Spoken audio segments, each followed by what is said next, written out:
Hey, everybody, welcome, welcome, welcome. Get big out loud with me, Dr. Pat, and Kari. Kari, oh my goodness, right? OMG for today. Do you think?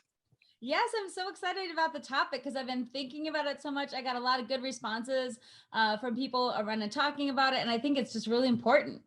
So yeah. Well, it has been, this is like mysterious. We're getting like a little mysterious now about the topic, but let's just talk for a minute about you, because you are Get Big Out Loud, right? You are also Knutson Speaks. You're a speaker. You're an entertainer. You are a fantastic coach. You're a school counselor, a storyteller, a mother, a closet rap artist. Benny, we haven't not done that yet, okay? We may have a moment today. But the bottom line is you're here, and what you've discovered is to help people. Today's topic is one of the most devastating, impactful, and largest Achilles heel that you could actually step into. I'm not kidding. This one thing we're getting ready to talk about will steal from you your power, your joy, your life purpose, everything around you. It will stop your forward movement faster than you could shake a stick. And it is not fear itself. Right, Kari? Correct. So tell folks what this is and why we're talking about it today. Oh, what a build up, Dr. Pat. My goodness. I'm like, I hope I'm right. It's a comparison. We're talking about comparison. Woo! That is such a loaded word. And there's a common quote out there that says comparison is the thief of joy. But I started thinking about, and that's attributed to Teddy Roosevelt. But I started thinking about comparison is not just the thief of joy.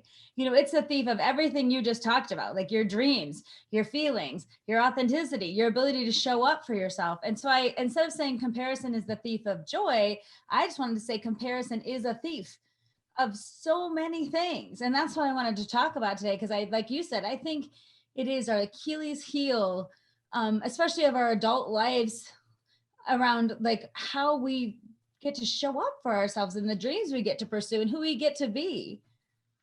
Yeah. I want to talk about this from my profession for a minute, if we can. All right. So I am broadcast positive talk, the Dr. Pat show, right? We're talking, you have your show. Everybody just heard the intro for it, right? Also, I'm a network owner. Many people don't know that I own the Transformation Network, all aspects of it, television, radio, right? And yet I work with partners in this arena, and it's very unheard of for any kind of media network to work with other people. And I want to talk about this for a minute, because you can compare yourself to others and do it in a way where you're not really comparing, but you're checking on the market. You're seeing what best practices are. You're doing it in a way where you don't hold envy. Envy. Benny, envy, right? Because we're talking about a comparison that brings up envy. That is the Achilles heel, isn't it? Correct. And I think when you talk about comparison, you do really have to see, like, am I comparing myself or a situation to look for differences without judgment? But usually the comparison, the fault of comparison is there's a judgment connected to the comparison. I'm either further ahead than you or further behind. I'm either winning or losing. It's that dualistic thinking of this or that. And comparison almost invites that, right? I'm comparing myself to you. And then most likely we tend to fall short when we are comparing. We're not tending to compare ourselves to people doing like worse than us unless we want to feel better about ourselves, right? But anytime I feel like comparison is an invitation for the judgment, unless you become conscious of comparing yourself, like you said, what's best practices? What other people feel doing? What does it look like to be top notch in my field? Let me look to see to others for inspiration, right? But the judgment part of comparison is so closely tied that unless you actively think about that, I feel like you just go down that path before you even know it. Right. And that's why I think it's difficult. And like you said, the envy, jealousy, anger, frustration. And then this is the biggest thing too, give up. If I can't do it like that, I might as well just give up, or I'm so far behind, I'm just not going to do it. And that's why I think comparison is the biggest dream killer too, because if I can't do it like Dr. Pat, should I even start? Should I even try? If I can't Right. do it your way, like, and we tend to be in those moments of self-doubt, which then turn into dream killers. And I always say, when you have that, Dr. Pat, have you ever felt that, like you have an idea and you're like, oh, I want to do this thing, and you get that spark in you and you just have this intrinsic excitement about it. What I find that people start to do is they don't let that little excitement, like they don't shepherd that light and that spark. Instead, they squash it.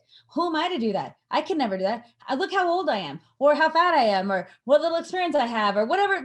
Everyone's too fat and inexperienced, or too old or too young. Let's just say that's a blanket. But we do these things where we take that spark and then we squash it. Yeah. Right away through comparison. So I think it's important to bring up too. Like you said, envy is the Achilles heel, judgment is an Achilles heel, all of that. Well, let's talk about this because, people looked at me and said, dude, you like had a midlife crisis. And I said, what, like at age 30? Because that was my first midlife crisis was at age 30. I'm just saying. But we talk about midlife crisis and what that means. And so, we get into a realm where we look introspectively at ourselves. And, you and I coach people. If we could only coach people to stay in that introspective space and not look around them, boy, oh boy, oh boy. Because let's talk about this idea of having a midlife crisis, right? And looking at it, because here's what happens. It happens sometimes. We enter into that midlife crisis, and we're going to talk more about it later in the show, because it's part of our conversation today. And what leads up to the word crisis, if I may use the word crisis and comparison together, comparison and crisis. See, if you step in to the realm of comparison when you believe you are not enough, you will have a crisis, and it doesn't matter what age you're at. And yet at the same time, we get moments where we feel like we're down a cord. We're emotionally depleted, right? Oh, yeah. We're down, right? And how many times have you been told, suck it up? Just suck it up. Don't cry. What are you crying for? I remember somebody said to me, there's no crying in table tennis. And I said, you got to be kidding. Everybody cries in table tennis. Are you kidding? A sport where you have to lose by 2 points and you don't think you're going to cry?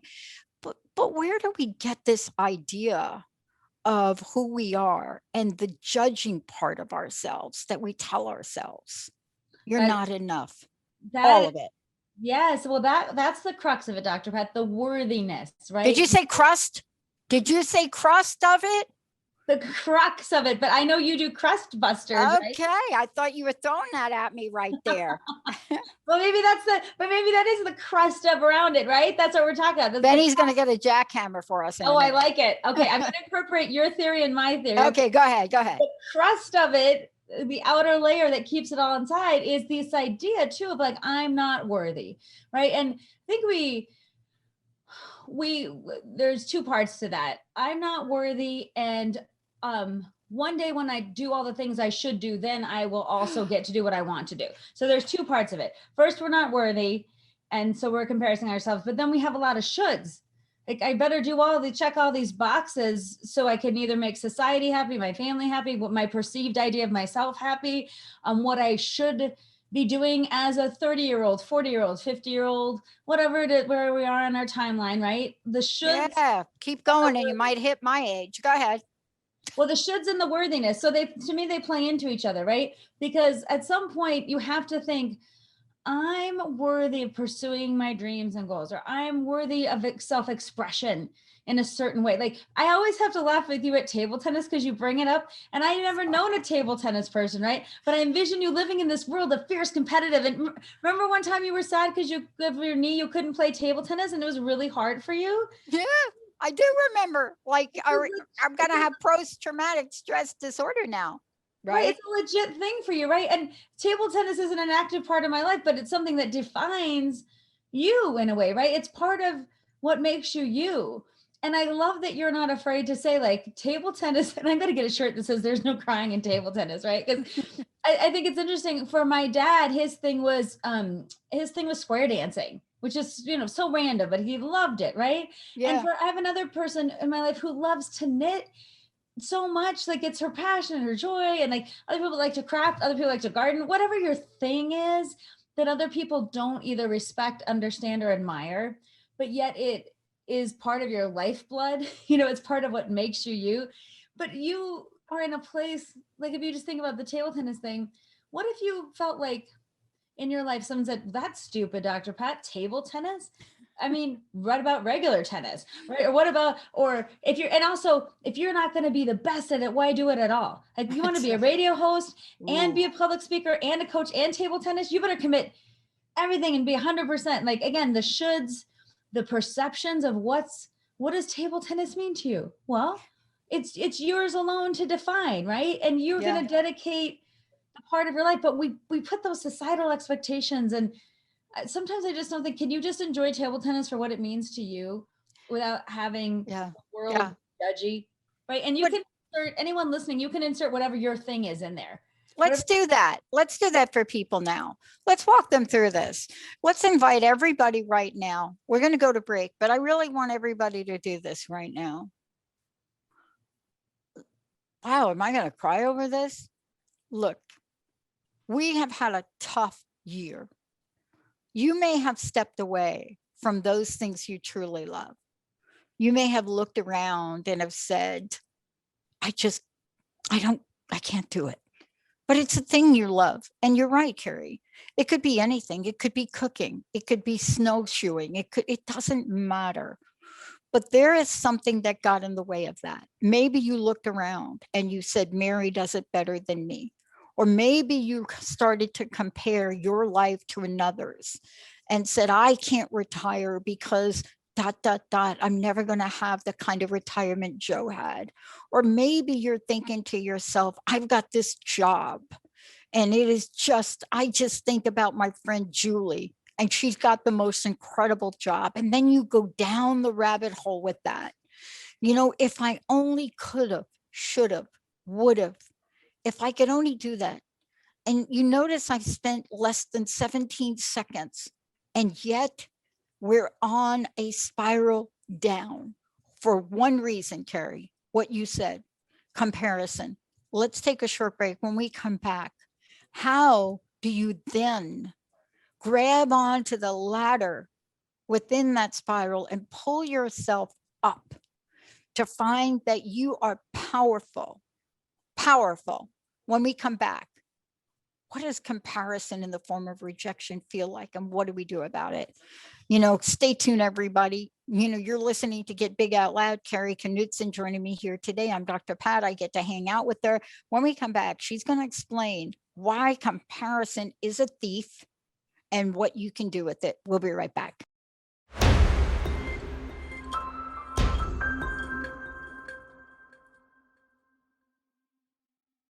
All right, Get Big Out Loud. Kari, look, I love this show. This is your show, Get Big Out Loud with Kari, living a complex, funny, and beautiful ride of life. And boy, we do have fun. I want the folks to know how they can find out more about you, how they can work with you, how they can watch where you're speaking, participate, all of the above. Yes, you can find me at KnutsonSpeaks.com. That's KNUTSON speaks.com, on any social media at Knutson Speaks, Instagram, Facebook. And I do promote on there. I'm do lots of speaking events. I also do coaching for people who want to explore personal things, but also people who want to be better public speakers to get their messages out there. And when the pandemic opens back up too, I have a one-woman show all around storytelling that I hope will be touring again and be able to do some fun things. So everything about me is at KnutsonSpeaks.com. And it looks like we will be touring again, if anybody pays attention to anything out there, which is exciting. It doesn't mean we're not going to be mindful. It just means that people are going to emerge now. And I would imagine when you get out and speak, you're going to emerge louder, more positive, more Mhm. expansive, more in support of other people's power, because we're all changed and different. The other thing I know is that you and I do not sit and do a lot of comparing, right? I mean, the most comparison I'll do is when I buy a car. That's when I do a lot of comparing, right? But not in a negative way. I'm comparing what's the price? What am I going to get? What's the best lease rate? So there's a difference between that kind of evaluation and assessment. And that is evaluation and assessment. It's really not comparing. And the comparing you and I are talking about, that's a showstopper. It's disempowering. It could literally stop you from a dream. It would have stopped me 16, 17 years ago because I was in the space of comparing. I wasn't doing things the way other hosts were doing. I even had a station owner tell me that, the way I did a show wasn't good enough. And that would have stopped me. So tell us how we take by the hand this level of comparison slash envy slash jealousy and turn it around. Well, I think I was thinking about this idea, if comparison is a thief, what is the opposite of that, right? So I came up with this idea, then if comparison is the thief, then contrast must be a liberator. And how I think we get out of that, and that's what I mean. Contrast means the differences in us, right? Without the judgment, just things that make us different. That the contrast is liberating, right? So if we get to say, this is who I am and what I like and what I feel in this moment, right? That to me is liberating, to feel like I don't have to do it like everyone else to be good, or I don't have to be at a certain stage by a certain age to make it right, or I don't have to be the best at something to still be really good. Maybe that's not my goal, is to be the absolute pinnacle best like swimmer or table tennis player, or even the speaker in the world of like, there's a speaking award that's like the national speaker of the year, whatever. I'm like, that's not a word that motivates me, right? What motivates me is speaking to people. So I'm not going to go for that. And if someone says, did you win any award? I'll have to say, no, I didn't try for any award, right? So the idea of contrast, the things that are in you that make you unique, that make you special, that drive you, even if you're not perfect at them, even if you're starting late, even if you don't know how it's going to work out. That's what I keep thinking, this idea of like liberation and freedom of self-expression, creativity, joy, connectedness, doing something for the sake of doing it, not for the outcome necessarily. Right. And I think in my own life, when I think about even starting my speaking career, I wasn't like, I'm going to get a website and get my cards out and be a speaker. I was more like, I really love speaking about psychology.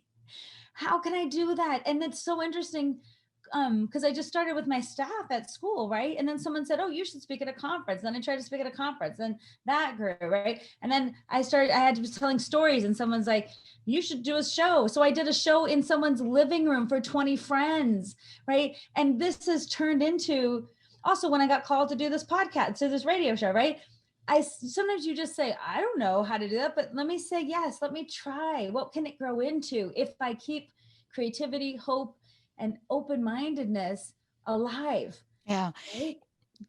There's nothing more than comparison and comparison with the energy of looking at something else or someone else and thinking they're doing it better than me. There's nothing that will shut off the creativity valve faster than that. It literally stops it because it allows for us to believe that we do not have a unique creative idea ourselves.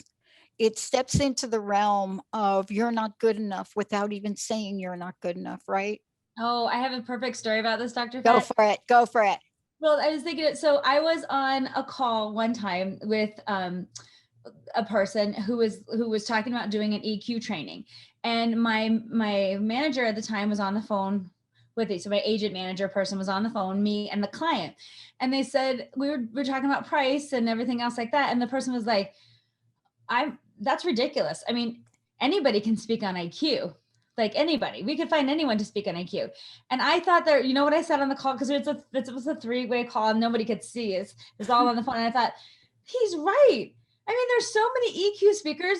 Everyone could speak. Who am I? And then my agent says this. She's like, you can find another speaker, but you won't get Kari Knutson. And when she said that, she goes, yeah, you're right. You will. There's plenty of speakers on EQ, but there's no one like Kari Knutson. And when she said it, my eyes, I was like, she's right. There's no one that brings me better than me to the table, right? And a million people can talk about a topic, but I'll only talk about it in my way. And that moment shifted my consciousness, because in 1 second I was like, he's right. Who am I to speak about EQ? I don't even have a PhD, and I just have a master's, and I'm just pretending to be a speaker. And then when she said that, you're right. You are right. But you won't get Kari Knutson. I mean, just lit me up. And I always say that to myself, right? There are plenty of people doing what I want to do, but there's no one who will do it like me, right? So I'm going to go ahead and do it like me. And don't you think, I mean, we're going to take a short break soon and come back. But that really talks to why we're each unique, doesn't it? Doesn't it talk to the fact that, yes, we're all human beings, and maybe you're a woman, I'm a woman, but each of us have our uniqueness, right? We have our different interests. We have our different life experiences, and that shapes us, right? It really talks to us. I have never really honored my past more than I'm starting to now. I have my history and growing up and marching and protesting for equal rights and women's rights and LGBTQ rights before it was even LGBTQI something. But, I started to look back at that and what that has done to shape me. We're all unique, and yet we're all perfectly unique, aren't we? Oh, yes. I love that. We are. And that's beautifully said, Dr. Pat. And, one of the things too is by being perfectly unique, we get to fully express that. Yes. And I always think about this, especially this time of year when I see flowers. Do you know the sheer joy from watching flowers bloom in the spring? But I look at all the trees and the bushes and the flowers themselves, and I'm like thinking, can you imagine if one's like, well, you have purple blooms and I have red. You started 2 weeks later and I'm already fully bloomed, or your blooms are like kind of round and yours are like open. I keep thinking the reason we love flowers, I should say the reason I love flowers and I find such joy in this season, is everything's blooming in its own time, in its own way, and it's perfect for what it is. And it reminds me every time I walk around my neighborhood, like, I'm blooming too, in my time, in my season, in my way. And sometimes I'll just repeat that. I'm blooming in my time, in my season, in my way. And whatever's happening is perfect for me right now. And I have to say that in times when I'm calm, because sometimes in times when I get anxious, I forget. And that's when I start to compare, and I do get nervous, right? And I'm like, wait, no, I'm not yet. And that other part of me says, no, you're not. And I have to have that higher self say, yes, you are. Yes, you are. And I love spring as a reminder of that. I want to talk about that when we come back from break, because, what we're talking about is comparison in the form of rejection, right? Comparison in the form of rejection. And what does that mean? Comparison in the form of rejection. I get calls from a lot of, I don't know what their names are, their official names, media experts, or my friend said they're media headhunters, meaning they're recruiters like that.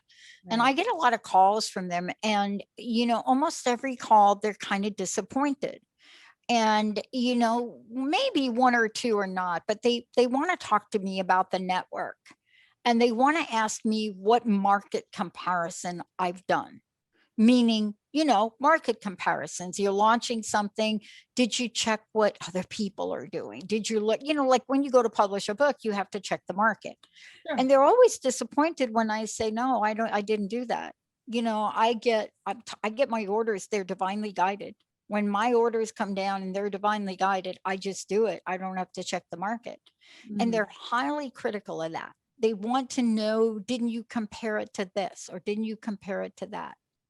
When we come back, can you hit a button that says, I'm not going to do that today because it will come to me in a form of rejection. We're going to take a short break, everybody. Kari Knutson. Yep, this is Get Big Out Loud. And when we come back, we're going to come back. We're going to get really big out loud because we know the consequences of this. We're going to share some stories about what happens when you compare and reject. Compare and reject. We'll be right back.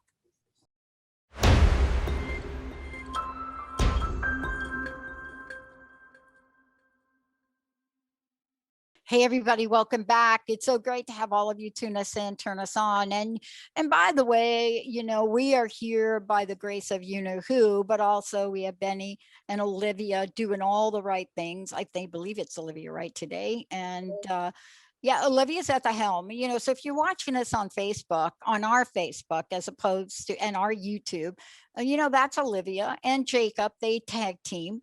And then Benny has been doing my show, both audio and now across YouTube for like a gazillion years. And, you know, he's I look seen, great for you being a do- gazillion, by the way. do you Thank look you. good? I do. Do you look good? Are you, I would hope so. can I, are they going to make you like get a camera because of the YouTube thing, the live streaming YouTube? Are they going to make you get a We'll camera? see. Because we're trying to figure out how to get Olivia and Jacob on the camera without screwing up OBS. Are you going to have to get a camera, B?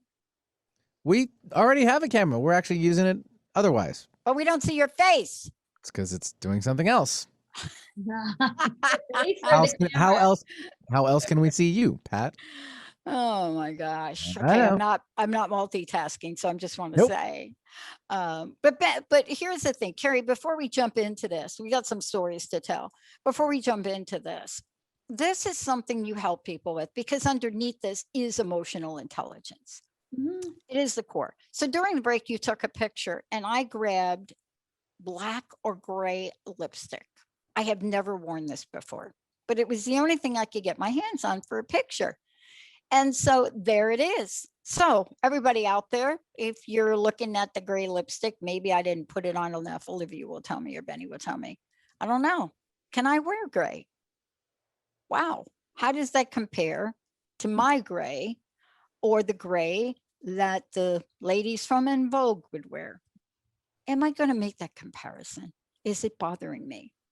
Kari, how do we find out about you?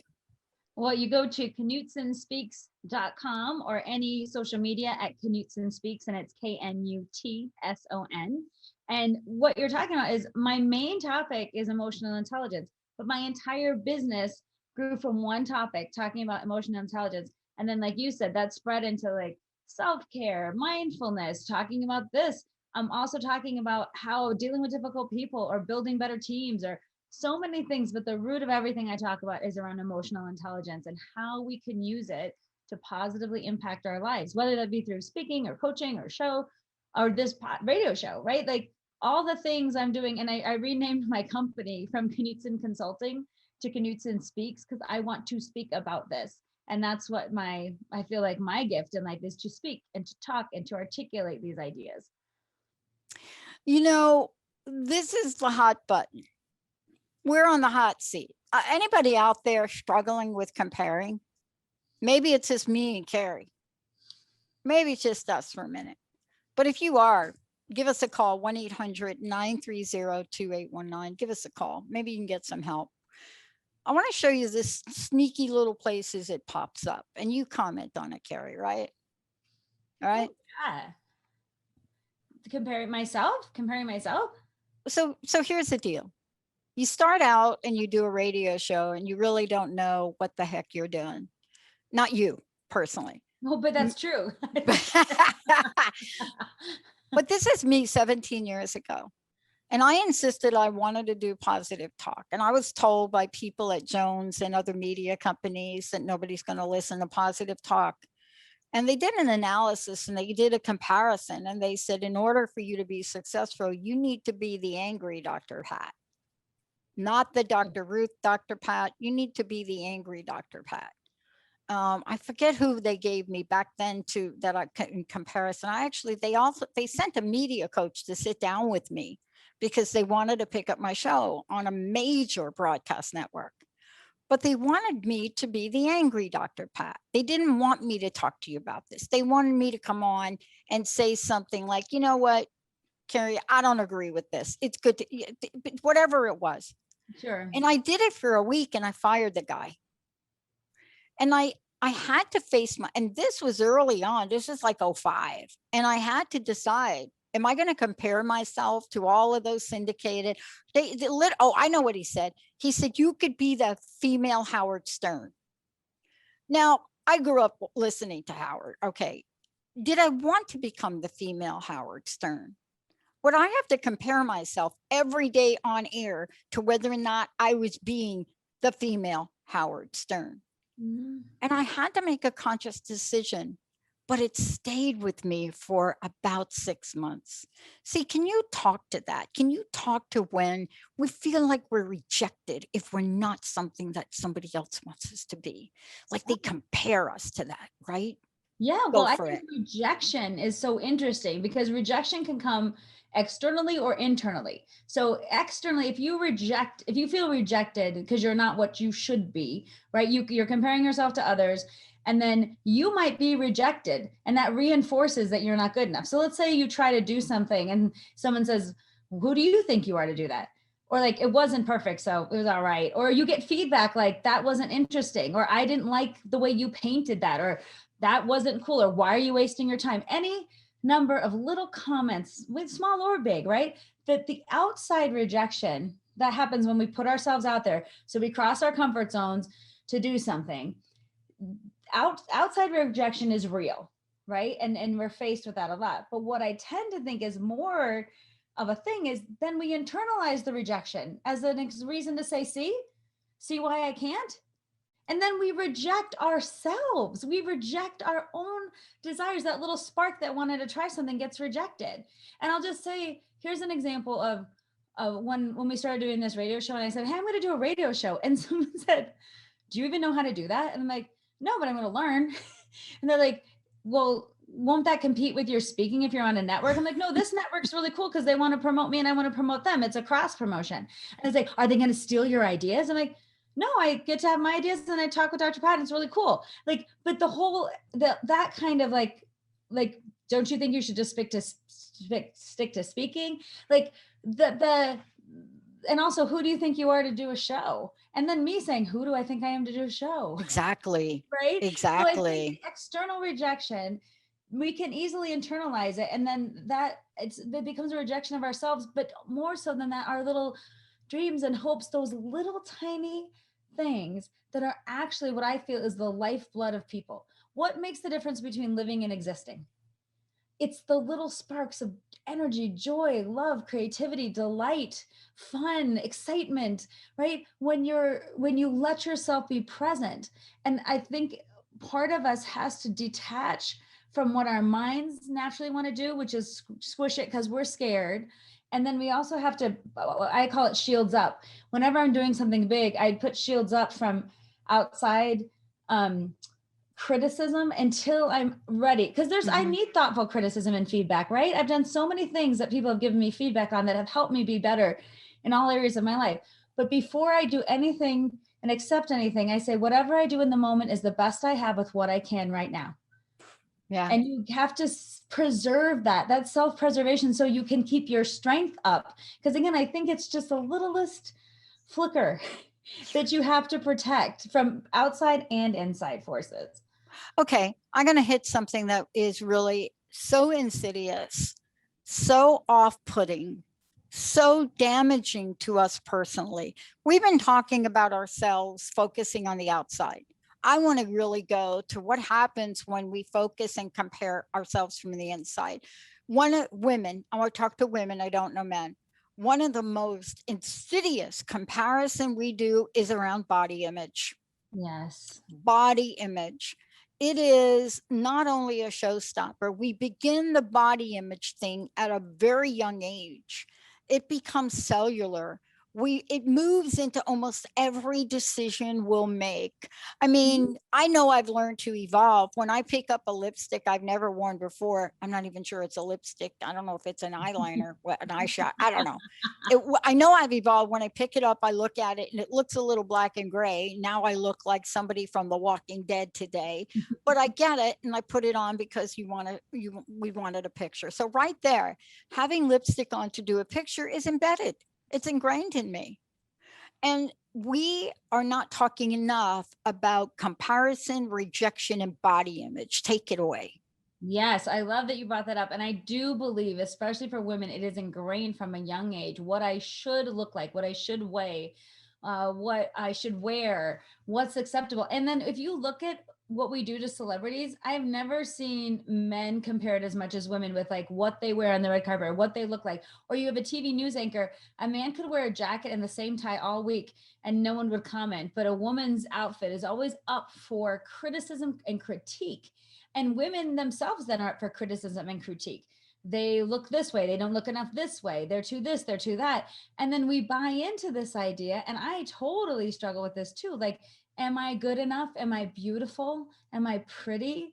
Am I too fat to do whatever I'm gonna do? That's always in the back of my head, like that whole thing of like weight and acceptance and being the right size to do something. And I think again, it's what you see on TV too, is like if you're not in the bracket of what's the norm, either on one side or the other, you find yourself like, do I fit? Am I okay? And I do feel that is, like you said, a lot of the core of why we don't let ourselves do things, and why I can't because, or I'm not good enough because. And a lot of it is based around our looks and how we get judged both ways, externally and internally. And I think it's been interesting. I told you on the break, I don't wear makeup. I never have. And when I did my first video shoot, the guy's like, do you have any makeup at all? And I was like, no, I don't even know where I would get makeup. Because do you have lip balm? He goes, just lick your lips at least, right? So I had to go to be on video, like figure out how makeup works. And over my time for proms or dances, for my one woman show, and for when I got married, those are the times I've worn makeup. And my kids are even like, oh my God, Mom. And I was like, I know this is something I do when I dress up, but I have friends who like won't leave the house without makeup. Right. But it's our difference in conditioning. Right. And I know it's funny for me, makeup hasn't been a big thing at all. I haven't thought about that, but man, bathing suits, just say the word bathing suit and it could be a trigger for 100 things about what's wrong with my life instead of how I just want to go swim. Yeah. Yeah. And I think all of us have those things. If you look at it, you're to something, right? And you can put anywhere on the spectrum, or there's a trigger where you might feel fine in one environment, but then put yourself in another one. And it's all about how you look. That, like you said, has been completely internalized, which is why we have to bring consciousness to that. Is look at what I'm conditioned to think about myself. Is it serving me? Is it helping me? Am I worthy of more? Yes. And, part of this, and let's keep rolling here without a break if we could, part of this really comes to the place that we don't believe we have choice in the world. And when we don't believe we have choice, we start to really look at the coulda, woulda, shouldas. And let's jump to what happens when people hit a point in time in their lives. We've called it midlife crisis, but to be honest with you, it's happening more rapidly now. We're in a fast-paced society. You can be 30 and have what they call a midlife crisis. You can be 20, especially in the middle of COVID. I don't know any 21-year-old or someone graduating college right now that's not having a midlife crisis. We got to come up with a better name for it. Right. I call it sometimes the crisis of conscience. That's what because what you're doing is at odds with who you are or circumstances, and I have made you believe certain things, like and I do think a crisis of conscience can happen at any age. If it's like the wake-up call of our lives, right? Like two things that I think make that happen are, one, when our internal system is like, hey, it kind of butts heads with how we're living our lives and saying, you're not happy. This isn't what you're supposed to do. Like, or you did all the things you thought you should do and you're still not happy. And so Mm. the internal voice in us, it says like, psst, you're not happy. And So it's what's not- the antidote to this? Because, look, everybody listening to this, they're feeling the tinge, man. Mhm. You're getting the tinge of, yeah, I did that comparison today. Yeah, dropped my child off at school. Maybe I shouldn't have put that outfit on him. Whatever that is, what's the antidote to this? What is what I call release valve? Sure. The release valve is your conscious mind coming in to say, well, first take a breather. Like anytime you have those thoughts, the instinct is to crush them. Like, don't think that way. Don't do that. You're doing it wrong. Look at you again, judging yourself. So then you're criticizing yourself for being critical. Like, and that's the loop, the negative feedback loop that doesn't stop. So instead of judging, the first thing I say is just notice when you do those things to yourself. Notice when you start the comparison, right? And to me, just the first act of noticing, oh, I'm comparing myself right now, or I'm making a judgment on that person or myself or this, I'm noticing. Then once you notice, it becomes neutral. You can neutralize the thought because we're so used to it's good or bad, right, wrong, yes, no. And we live in that world. If you notice and say, oh, I just did a judgment, can I neutralize this? Right? Can I neutralize this to be like, is this serving me in any way? And can I go more to contrast than comparison? In that moment, can I highlight the contrast? And also, Dr. Pat, sometimes we really, it's funny how we compare ourselves. Like it's ridiculous. I'm going to share just a real quick story about this because sometimes Please. we have to laugh at ourselves to be like, oh my God, look what I just did. Like, so when I was first starting to speak, I wanted to speak. I hadn't really spoken a lot yet. I just was wanting to. I had that feeling like, and I went to this big conference and I saw this guy on the stage who was really overweight, in my opinion. And I got mad in that moment. I'm like, who does he think he is? What is he doing up there on that stage? Doesn't he know he's fat? He's the speaker and he's just out there talking like no one's watching. And I thought in that moment, I'm like, oh my God, Kari, you've been using your excuse of your weight to say I'm too fat to do this thing. And then here's a person doing it who you perceive, is too fat. And then look at what you're doing. And I had to laugh in that moment because it was like a slap in the face of reality. I'm like, I'm mad because he's doing what I want to do, looking whatever size he is and feeling damn good about it. Right. And it took that moment for me to wake up to my own thought process and limitations, but I had to laugh in that moment because I'm like, wow, look what you just did. Right. Yeah. So notice first, and then neutralize, and then make a choice that is different than going down the rabbit hole of comparison, and choose to bring up your contrast, your uniqueness, or just have it be okay for what it is in the moment. It's the choice you made to put on the black lipstick in the moment. It's a choice I made to not have any lipstick at all during my first video. It's a choice I made too. When you think all these choices you make every day, I made the choice with best choice with what I had at any given moment. And that's it. There's no judgment, just that is it. Oh, so notice, neutralize, and then naturalize. Because Oh, when you go to notice, neutralize, and then naturalize, what you're saying is, I'm naturalizing. That's the lipstick I got on today. right. This is the way I look, folks. Yeah, I'm wearing black today.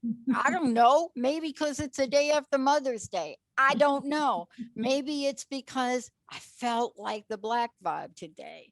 But if I don't go to that neutralized place, the naturalizing is what I hear you saying. It means return to our natural, authentic state, which says, I don't need to wear makeup. I don't need to worry about, I want to go swimming. By the way, when I get in that pool, you ain't going to know what I'm wearing. Not unless you're like and a that's peeper. that confidence. You're speaking to the naturalizes the confidence that we all have. Like, think about babies. They have so much confidence. They get what they need when they need it. They spit on themselves. They do whatever. They love themselves. They love themselves, right? And I think what you're talking about, that naturalizes, like, I'm going to love myself in this moment for my choices. And I'm going to be where I'm at right now. Not to mean I can't change or grow, but I'm going to be where I'm at. I'm going to own it. Like you said, I'm going to own it. Yeah. Oh my God, I got into the worst argument with somebody I know when she was just like crazy about what her little baby was wearing. And I just looked at her and I said, okay, let me just clue you in. The baby has no idea what it's wearing. Okay, baby is not even like a year old. I mean, trust me, the baby doesn't know what color you have on, doesn't really care what color you're on, wants to eat and it wants to poop. That's what the baby wants. Oh my gosh, like she didn't speak for me to me for a month. And I learned a little bit more diplomacy about it moving forward. She caught me at a moment. Look, this is one of the most important topics I can think about right now for our time. Kari, I want to thank you for that. What's your personal message? And again, how do people find out more about you? And thank you for bringing these powerful conversations to get out loud. Yeah. Well, thank you back, Dr. Pat, because without this opportunity, I feel like you said, here's an opportunity. And then that voice in me said, take it. And then people like on your team said, we'll help you. Right. And then now here we are having this and feeling every episode we do, I feel better and better about doing it. And I feel like my closing message today is this idea of, if you remember, if comparison is a thief, contrast is a liberator, right? So find that contrast, bring it out, neutralize those situations so you can say then naturalize them, right?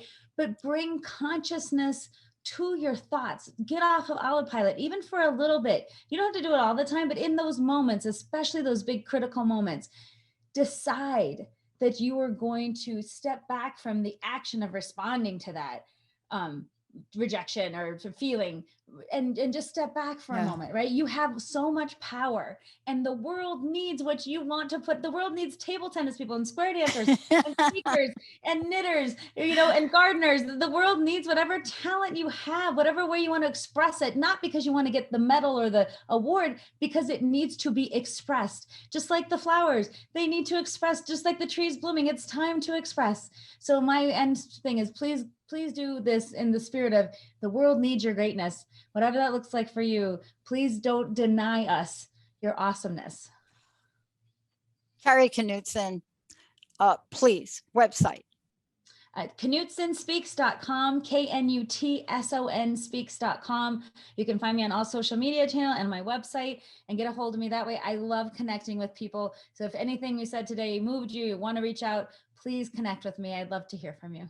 And Kari's got it right. Comparison will crush your dream faster than you can shake a stick, as my mama used to say. Let's take a short break. Kari, thank you so much. Benny, Olivia, we're going to take a short break and be right back. You have been listening to Get Big Out Loud Radio, where we explore the complex, funny, and beautiful ride of life with me, Kari Knutson, joining Dr. Pat live every second Monday at 10 a.m. Pacific on TransformationTalkRadio.com. I will help you to know which thoughts are keeping you small in order for you to get big. Get big and live your life out loud. For more information, visit KnutsonSpeaks.com.